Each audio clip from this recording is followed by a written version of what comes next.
Good morning guys, कैसे हैं आप सब। हमारे इधर बारिश हो रहा है। क्या आपकी तरफ भी बारिश हो रहा है। कितना अच्छा मौसम लग रहा है। बहुत तेजी से बारिश हो रही है। बारिश पत्थर भी छोटे छोटे गिर रहे हैं। देखिए आप लोग, आपकी तरफ भी बारिश हो रहा है। मेरे तो नहाने का मन कर रहा था गाइस, लेकिन मेरी पहला बारिश था ना, इसकी वजह से नहाएंगे तो तबीयत भी खराब हो जाएगी। उसकी वजह से गाइस हम आप देख सकते हैं कैसा मौसम लग रहा है। मंदिर आने गाइस, क्योंकि बहुत हवा चल रहा था, ठंडा भी लग रहा था। हमारी दुकान के साइड में भी बारिश बहुत हो रही है।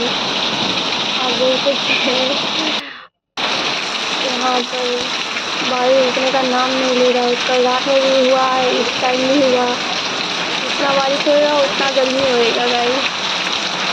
आपके इधर मुंबई में हुआ है बारिश? ये मुंबई का बारिश है गाइस। आप कहाँ से हो कमेंट करके बताइएगा। आपकी इधर बारिश हो रही है कि नहीं हो रही है, आप ज़रूर बताइएगा गाइस। हेलो गाइस, आज हमारे तरफ बहुत ज़्यादा बारिश हो रही है, जो आप देख सकते हैं वीडियो में।